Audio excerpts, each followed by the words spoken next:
Shalom, Bapak Ibu terkasih. Terima kasih Pak Bagus, Bu Inge untuk kesempatannya hari ini.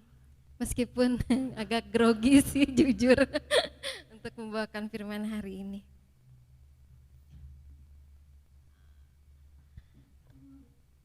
Untuk tema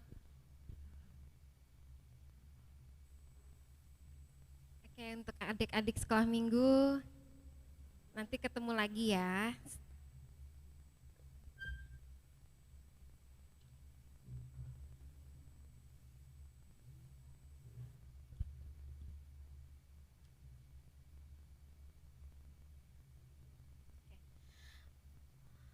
Untuk ibadah hari ini, tema yang akan saya sampaikan, temanya yaitu proses ditanam. Proses ditanam. Dan proses ditanam ini saya ambil temanya dari Mazmur 1 ayat 3. Mari kita baca ayat ini bersama-sama ya. 1, 2, 3. Ia seperti pohon yang ditanam di tepi aliran air, yang menghasilkan buahnya pada musimnya. Tidak pernah layu daunnya, apa saja yang dia berhasil. Amin. Ini jujur saya setiap hari baca ini sebelum pergi kerja ya. Berangkat ke kantor saya baca ini. Tapi kemudian luar biasa sahabat Diana menyampaikan, Di, nanti kamu bawa firman temanya ini ya. Kok sama yang seperti saya baca tiap pagi gitu, padahal belum komunikasi ya untuk nanti untuk yang dibawakan temanya itu seperti apa. Luar biasa karena di sini kita ini amazing banget ya. Tidak pernah layu daunnya, apa saja yang dilakukannya berhasil. Amin. Tapi kadang saya lupa, kadang mungkin masing-masing pribadi lupa. Ya, ketika apa saja yang dilakukan berhasil, kita lupa akan yang disebut ditanam ya. Ditanam itu sama seperti proses ya. Ditanam itu di dalam tanah yang kadang bersebelahan dengan ya, di tanah itu ya 11-12 sama dekat dengan bangkai gitu posisinya. Tidak enak, ditanam di paling bawah bersampingan dengan bangkai kadang gitu ya, posisinya tidak enak sekali. Tapi itulah proses yang harus kita lalui, ditanam ya. Dan saya belajar juga setiap hari firman-firman yang ada di Alkitab itu saya pelajari ternyata berkesinambungan ya. Itu dari satu firman ke firman yang itu berkesinambungan. Saya boleh minta tolong Katarin untuk dibuka di Kejadian 1 ayat 29.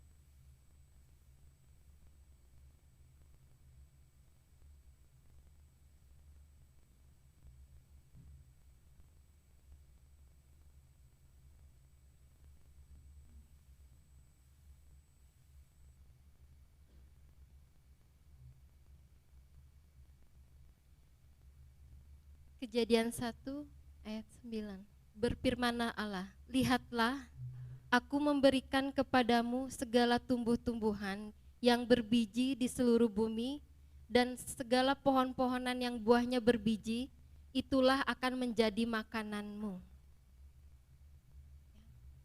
Di sini saya temukan unik ya di ayat di sini, kata berbiji. Berbijinya itu disebut 2 kali ya, berbiji. Aku memberikan kepadamu segala tumbuh-tumbuhan yang berbiji di seluruh bumi dan segala pohon-pohonan yang buahnya berbiji. Itulah yang akan menjadi makananmu. Setelah saya pelajari, biji itu bukan dimakan ya ternyata. Biji itu untuk kita menabur. Seperti dalam kita ada beberapa yang Tuhan anugerahkan kepada kita seperti waktu, talenta, dan materi. Apabila kita sudah diberkati 3 itu, kita harus menabur lagi waktu kita, talenta kita, dan materi yang telah kita dapatkan dari Tuhan, kita tabur kembali untuk ditaburkan lagi untuk saudara-saudara kita. Amin.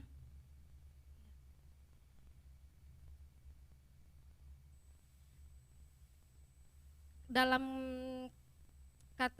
kosakata bahasa Indonesia ya, biji itu beda dengan benih ya, tapi dalam bahasa Inggris biji itu hanya satu seed. Ternyata setelah saya kupas di dictionary bahwa di Indonesia kalau biji itu ternyata beda dengan benih ya. Kalau biji itu masih mentah, masih terkekang. Ya. Makanya setelah kita diproses, ditanam oleh Tuhan, itu akan menjadi benih. Dan benih itu yang menjadi sarana memperbanyak tanaman yang lebih banyak lagi. Tapi jangan takut saudara-saudari terkasih ya. Meskipun dalam proses kita sedang ditanam, Tuhan selalu bersama kita, duduk bersama kita untuk melalui proses ini. Tuhan pasti selalu berkata, "Nak, mari kita jalani proses ini bersama-sama." Amin. Dan seterusnya, oke, baik. Yang ditanam ya, biji itu yang akan menjadi embrio. Nah, biji di sini masih terkekang, masih mentah. Kita masih prosesnya itu masih mentah sekali ya, masih dorman. Tapi ketika Tuhan bersama kita ketika ditanam ini, kita pasti kadang merasa lelah ya dengan segala proses itu merasa lelah. Tapi Tuhan selalu ingatkan kita, jangan pernah lelah dan sampai mencabut diri kita dari proses ditanam itu. Karena setelah kita menjadi benih, ya, yang sudah dikondisikan dari biji itu sehingga nanti bisa lebih banyak buahnya. Amin. Saya akan seterusnya ke Yeremia 17 ayat 7, Kak Teri.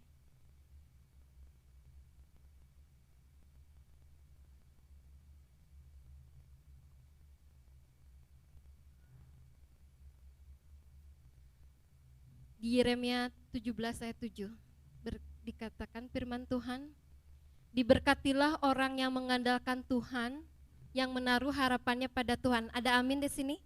Amin. Ya, amin. Diberkatilah orang yang mengandalkan Tuhan, yang menaruh harapannya pada Tuhan. Ya.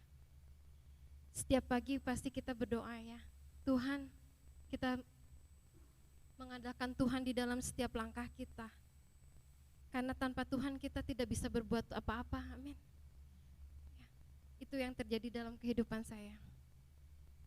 Saya tidak berani keluar pintu rumah sebelum berdoa. Sebagaimanapun kita buru-buru, tapi saya tetap selalu Tuhan, Diana serahkan semua rencana kegiatan hari ini ke dalam tangan-Mu. Dan puji Tuhan sampai hari ini selalu diberikan perlindungan dan kesehatan yang sempurna dari Tuhan, amin. Air menggambarkan air kehidupan ya. Proses ditanam itu di dalam tanah dan posisinya gelap. Ketika kita diproses di bawah, di dekat dengan ditanam itu, sebenarnya tanpa kita sadari kita itu dekat dengan air kehidupan.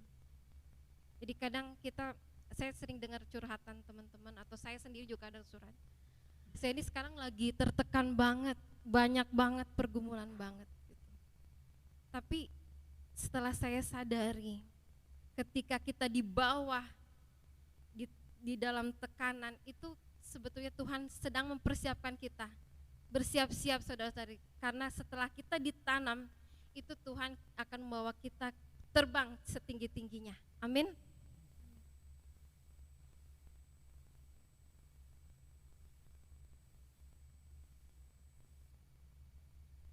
Selanjutnya Kak Teri mohon dibuka di Kolose 2 ayat 6 dan 7.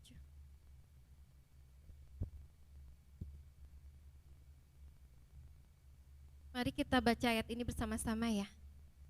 1, 2, 3. Kamu telah menerima Kristus Yesus, Tuhan kita.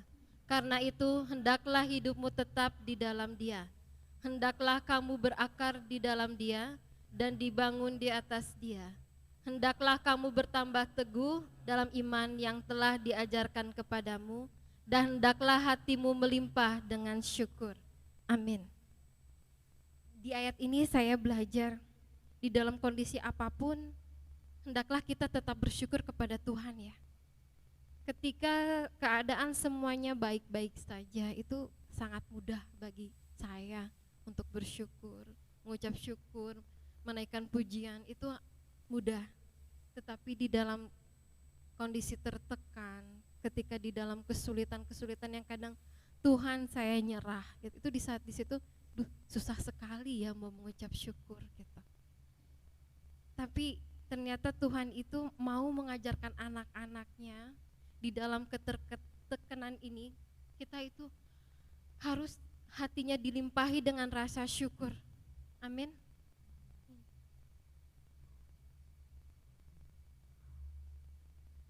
Karena dengan ucapan syukur itu adalah nutrisi ya. Nutrisi dan pupuk yang sangat indah bagi kehidupan kita. Kita itu seperti pohon yang butuh pupuk dan nutrisi dan pupuknya itu ternyata adalah dengan rasa bersyukur. Ya. Amin. Untuk selanjutnya mohon dibuka di 2 Korintus ayat 9 sampai 10.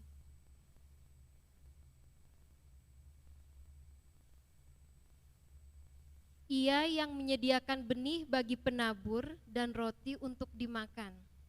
Ia juga yang akan menyediakan benih bagi kamu dan melipat gandakannya serta menumbuhkan buah-buah kebenaranmu. Ya, proses ditanam kembali lagi kita ke proses tanam ini ya. Ditanam tidak enak, di bawah gelap dengan bangkai-bangkai. Tapi proses itu kita mau nggak mau harus laluin ya, karena ini adalah pondasi, dimana ketika kita sudah dibawa terbang tinggi oleh Tuhan, itu menjadi pondasi kita supaya kita tidak cepat goyah ketika dapat hantaman-hantaman lagi, supaya kita tidak menjadi sombong apabila kita sudah mendapat posisi di atas. Itu Tuhan mau anak-anaknya selalu merendahkan hati, meskipun sudah dipercayai oleh talenta yang begitu luar biasa. Amin.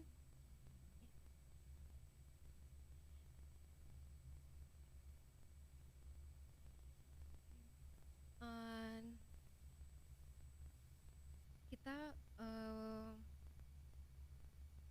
dalam proses ditanam itu, saya tanya ibu-ibu bapak, pernah nggak merasa menyerah gitu? Pernah nggak? Saya paling sering banget karena saya cengeng orangnya. Tapi setelah itu Tuhan gak mau saya itu menyerah ya. Udah kecebur sama Tuhan, ditarik lagi. Begitu luar biasa kasih saya Tuhan Bapak kita. Saya tidak punya ayah ibu ya, tapi Tuhan Yesus Bapa di surga itu sekarang menjadi ayah saya. Amin. Anaknya itu kadang bandel, saya itu bandel gitu kan. Kadang suka terpengaruh ke hal-hal yang tidak baik, tercebur lagi ke lubang yang tidak baik gitu. Tapi Tuhan begitu sayangnya, saya ditarik lagi, dan di situ saya berpikir, Tuhan begitu baik ya, aduh jangan bandel lagi deh gitu, jangan menyerah lagi ya. Di sini saya pengen buka di sini Kateri, di Yohanes 15 ayat 10.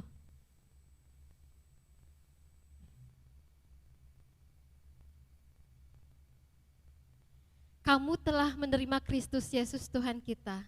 Karena itu, maaf. Jikalau kamu menuruti perintahku, kamu akan tinggal di dalam kasihku. Seperti aku menuruti perintah Bapakku dan tinggal di dalam kasihnya. Amin. Di sini saya sangat sekarang sadar ya, kalau kita hidup kita, kalau kita tidak tidak berjalan dengan Tuhan, kita di luar Tuhan, kita itu hidupnya berantakan. Serius, saya hidupnya berantakan waktu itu ya, karena terlalu mengandalkan kekuatan sendiri, terlalu egonya terlalu tinggi gitu ya. Kita ternyata saya sadar sekarang nggak bisa kalau kita nggak ikut Tuhan, nggak hidup berdasarkan firman Tuhan, itu nggak bisa. Jatuhnya depresi, kecewa, dan hal-hal yang tidak baik. Tapi dengan kita terus dengar-dengaran dengan Tuhan, mendengar firman Tuhan, meskipun mungkin kita sehari 1 ayat aja gitu.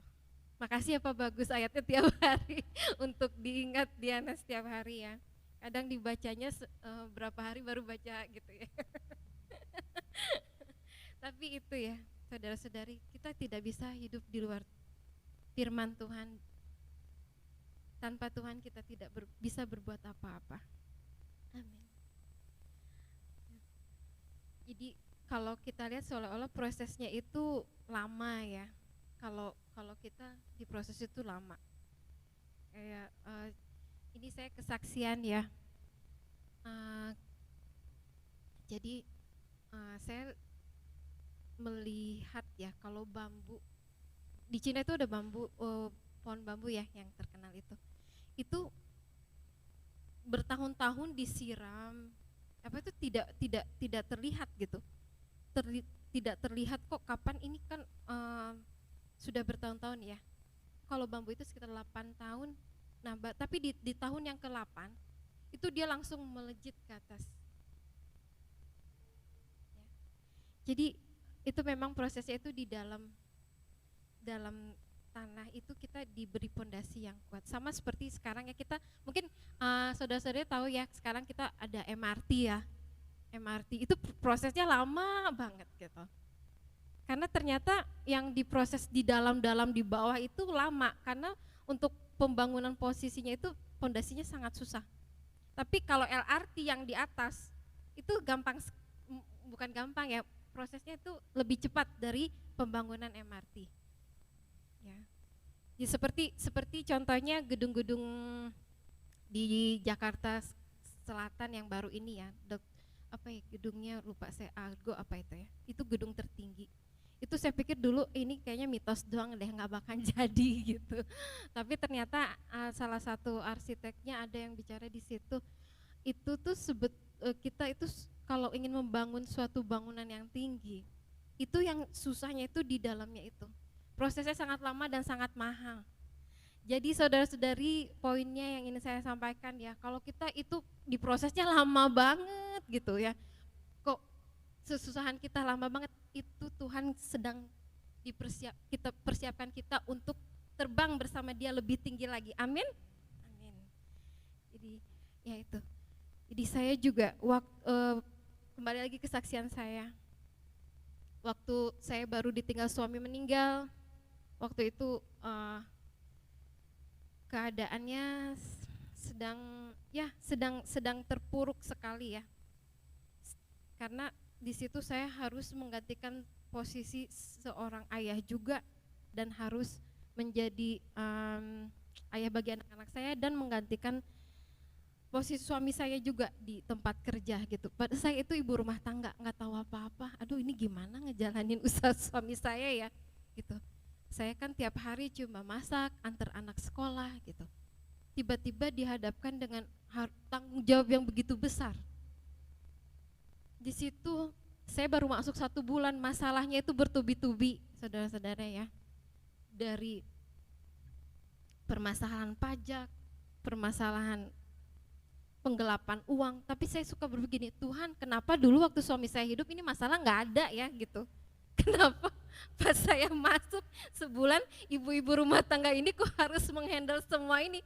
Saya nggak sanggup. Itu saya setiap hari pergi ke kantor tuh nangis dulu, ini nanti masalah apa lagi yang datang gitu kan. Aduh, kenapa ya waktu suami saya ada ini masalah nggak pernah ada gitu. Setelah orangnya nggak ada, ini semuanya ditumpahin ke saya gitu. Saya secara manusia nggak bisa, nggak sanggup. Saya berdoa, Tuhan tunjukkan kemuliaan-Mu, tunjukkan kemuliaan-Mu. Puji Tuhan, ini tahun ke-7 saya bisa sampai hari ini dengan pertolongan Tuhan untuk menjalankan usaha suami saya. Amin. Amin. Itu tanpa Tuhan saya tidak bisa berbuat apa-apa. Tapi saya selalu bersyukur. Tuhan, terima kasih karena kebaikan-Mu saya bisa berjalan sampai hari ini. Terima kasih telah menjaga saya dan anak-anak juga. Meskipun sebagai single parents, puji Tuhan, tanpa Tuhan mungkin saya sudah tidak ada di dunia ini ya. Saya berkali-kali saya mencoba untuk bunuh diri, sering kali, dan itu tidak baik ya. Tapi kesaksian saya di sini. Ketika saya seringkali selamatkan dari peristiwa bunuh diri saya, itu saya sekarang disadarkan kalau Tuhan itu masih saya ingin ada di dunia ini karena Tuhan masih ada rencana untuk saya. Jadi saya tidak akan pernah menyerah lagi. Amin. Terima kasih. Pak Bagus, mungkin ada yang mau ditambahkan.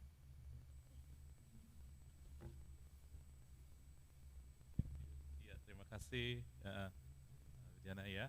Saudara, firman yang Tuhan berikan selalu akan memberkati kita, siapapun menyampaikannya ketika kita terima dengan kehausan, saudari ya.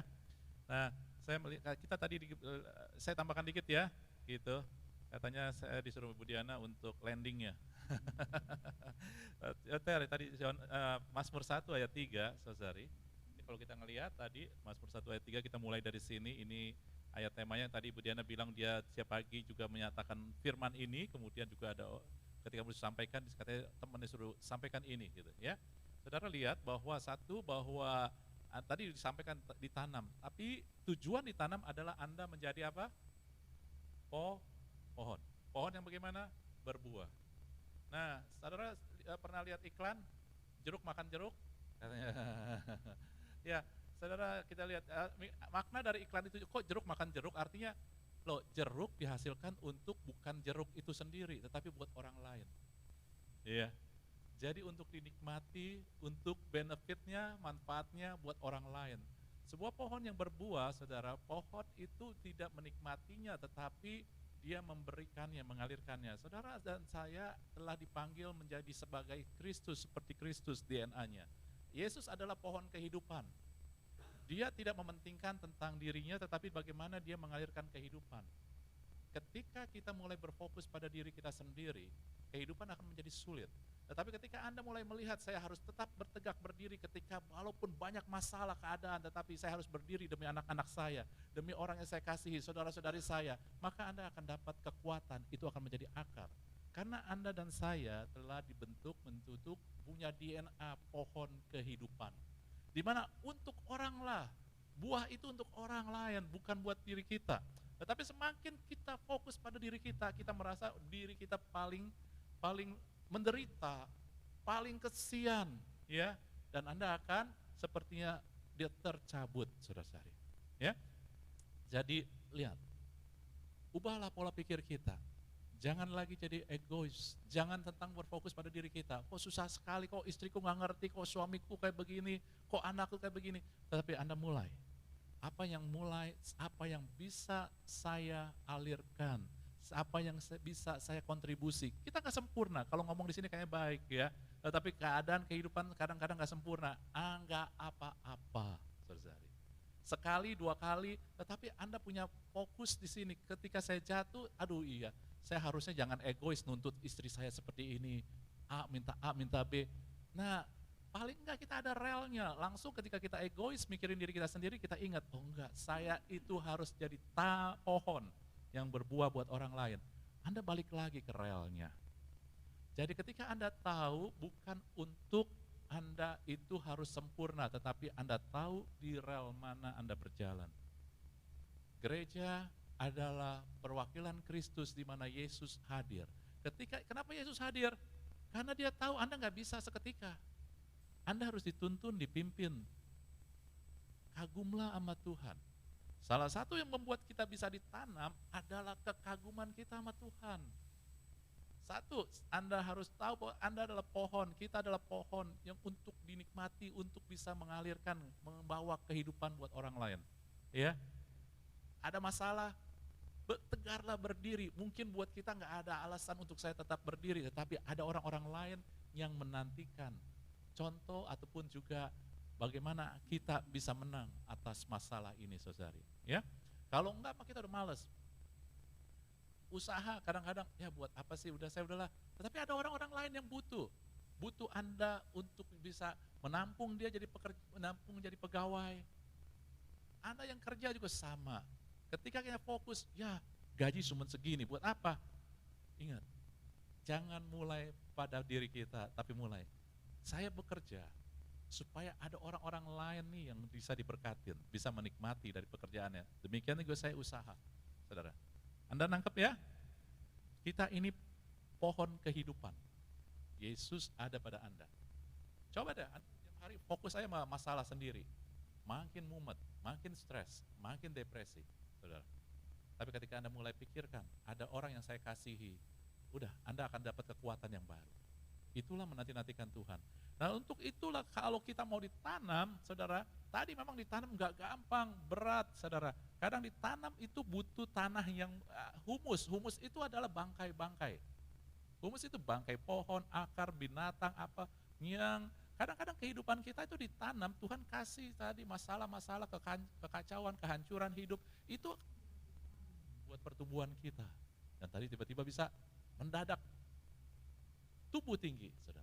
Ya, dan hal lain yang membuat kita bisa ditanam, saudara-saudari, tadi adalah motivasi kita buat orang lain. Yang lain yang membuat kita bisa ditanam, karena kita nggak bisa ditanam, kita nggak bisa ditanam kecuali hanya di dalam Tuhan. Karena awalnya tadi ayat 2, orang yang mencintai firman Tuhan.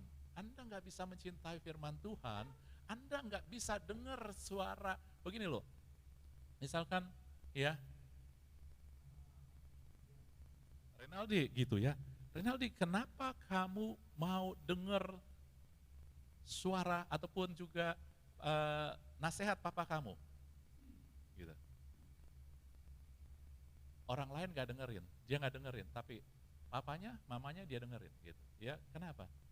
Karena dia mengalami bapaknya. Anda ketika mau memberi nasihat ke orang supaya didengar, jangan dengan perkataan, tetapi mulai dengan hati. Karena Renadi melihat papanya mengasihi dia, mamanya mengasihi dia, dia dengerin. Saudara, kita harus ditanam juga salah satunya di dalam firman Tuhan. Jangan bohong ketika kita bilang, saya mau ditanam tetapi kita nggak mencintai firman Tuhan. Di ayat 2 sebelumnya, berbagailah orang yang menyukai Taurat, firman Tuhan, dan merenungkannya. Kita nggak akan merenungkan kalau kita nggak ngelihat siapa Tuhan. Nah, kemarin kita ngelihat dalam Lukas 10 ayat 32 sampai 35, bisa ditampilkan seluruhnya nggak, Ter? Lukas 10 ayat 32 ayat 35 tentang apa? Saudara, orang Samaria yang baik apa? Hati, saudara. Kemarin ikut enggak? Nah, PA, Anda ikut? Orang yang Samaria yang baik hati. Oke, ya, silahkan diangkat. Saudara, ini oke, ini 32 sampai 35 nggak bisa ya, Tere? Kekecilan apa? Wah, Anda bisa bacakan ya, nggak apa-apa ya. Saudara, saudari, nih saya mau kasih unjuk Anda sedikit kekaguman kita akan Tuhan. Waktu Tuhan kasih, ada orang berjalan dari Yerusalem ke Yeriko, lalu dia dirampok. Saudara tahu nggak kenapa dia dirampok? Orang yang jalan dari Yerusalem ke Yeriko itu adalah orang Yahudi, orang Israel. Orang Israel harus memiliki suatu keharusan bahwa tiap tahun mereka sekali setahun paling tidak pergi ke Yerusalem untuk mempersembahkan korban. Kalau orang luar pergi ke Yerusalem, bukan tinggal di Yerusalem, mereka bawa korban, artinya mereka adalah ya pendatang. Mereka tentu bawa uang. Itulah yang membuat mereka jadi target perampok, dirampok. Ini orang Yahudi, dirampok, saudara-saudari. Kemudian habis-habisan, sekarat, ya nggak bisa apa-apa. Ingat ya, kemudian Ada orang imam, ya, waduh, ada ahli Taurat segala, tapi dilewatin. Tetapi yang nolong mereka adalah orang Samaria. Orang Samaria itu dianggap rendah, nomor 2, nggak dipandang, saudara-saudari, ya, sama orang Israel. Tetapi dia justru yang menolong. Tetapi Anda tahu nggak, ketika Yesus kasih perumpamaan ini, Yesus sedang menunjukkan dialah orang Samaria. Yesuslah yang menempatkan diri jadi orang Samaria. Kenapa? Karena kita sering menomorduakan Tuhan. Anda dan saya nggak usah pakai topeng. Tuhan nomor 1. Seringkali kita nomorduakan Tuhan. Ah udahlah, Tuhan ngerti. Gak usah ikut ibadah, gak usah inilah, gak usah baca firman Tuhan, ngerti lah hari ini saya jadi bad mood gitu ya. Hari ini saya jadi ribut sama istri saya, sama suami saya. Tuhan ngerti, Tuhan nomor 2 aja gitu ya. Bukan yang pertama, Tuhan menaruh dirinya, merendahkan dirinya sebagai orang Samaria. Artinya Anda merendahkan dia, dia tetap sayang. Bagaimana kita gak kagum sama Allah yang kayak begini? Anda ngaco, dia tetap sayang. Ya. Lalu lihat, dia orang Samaria. Lalu kita ngelihat apa yang dilakukan Tuhan. Pertama, tergeraklah hatinya oleh belas kasihan. Bukan oleh karena orang ini pernah berbuat baik, bukan karena Anda berbuat baik, tetapi karena belas kasihan. Saudara, ketika Anda mengharapkan Tuhan bantu Anda berdasarkan perbuatan baik kita, Anda sedang salah ngerti. Ngertilah bahwa Tuhan tergerak oleh kasih karunia, belas kasihan, hesetnya saudara. Ya, belas kasihan ya, oleh sebab itu Tuhan aku gak layak, tapi Daud selalu berseru, begitu Tuhan bergeraklah oleh karena kesetiaanmu. Artinya oleh hesetmu, kesasih karuniamu, saudara-saudara. Itu Tuhan kita, kalau kita bergerak, Tuhan bergeraklah karena aku ini udah benar-benar sungguh baca firman, baik baca firman. Tetapi itu tidak membuat kita memenuhi syarat untuk ditolong Tuhan. Satu-satunya adalah Tuhan, karena Engkau mengasihi saya. Dia mengasihi kita, kemudian apa? Lalu dia pergi kepadanya membalut luka-lukanya. Saudara-saudari, kalau kehidupan kita yang penuh luka di mana? Bukan fisiknya, hati kita. Tuhan beresin hati kita, saudara-saudari. Ya kan? Orang Samaria ini adalah gambaran tentang Yesus. Hati Anda dan saya itu penuh luka, penuh masalah, penuh keraguan, penuh kekhawatiran. Di mana sih kita khawatir? Di hati. Walaupun hati sebenarnya di pikiran, ya. Tapi disitulah kita pakai ya apa yang digambarkan oleh bahasa aja. Hati kita penuh luka, bukan orang lukai aja. Khawatir Anda, kecewa, ketakutan. Tuhan mulai balut dengan apa? Air dan firman, saudara. Kemudian apa? Ia pergi kepadanya membalut luka, sudah itu menyiraminya dengan minyak dan anggur. Dia berdiri sebagai imam. Dia berdoa bagi Anda dan saya. Minyak anggur siapa sih yang bisa berikan? Yesus, imam agung. Anda diurapi dengan minyak, saudara. Anda diberikan Roh Kudus, dikasih kekuatan dari Tuhan, dikasih sebagai imam, dia menyampaikan permohonan buat kita. Lalu dipenuhi dengan anggur sukacita, dia penuhi. Saudara-saudari. Lalu dikatakan, kemudian ia menaikkan, dan diangkat naik di atas keledai. Anda tahu keledai itu enggak sebesar kuda, kecil, hanya bisa ngangkut satu orang. Kalau Anda didudukan di atas keledai, ditaruh di atas keledai, maka yang punya keledai harus turun. Anda diangkat naik, harganya Yesus yang bayar. Saudari, kagum gak sih sama Tuhan yang kayak begini?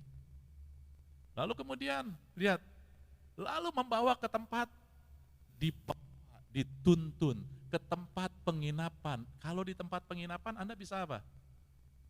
Istirahat, tidur, makan, mandi, ya kan?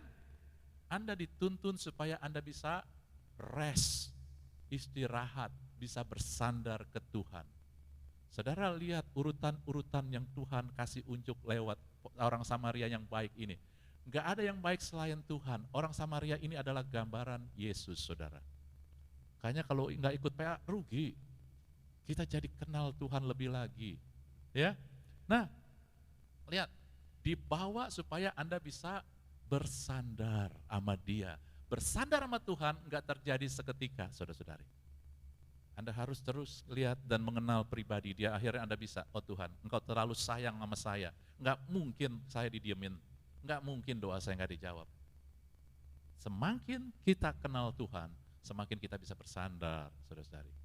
Wah, Tuhan ini luar biasa. Dibawa ke penginapan supaya Anda bisa tidur, bisa istirahat, bisa rest. Artinya apa? Anda bisa bersandar sama Tuhan. Dan merawatnya, dirawat, saudara-saudari. Anda tahu domba-domba itu perlu dirawat, pohon-pohon perlu dirawat, nggak tumbuh begitu aja.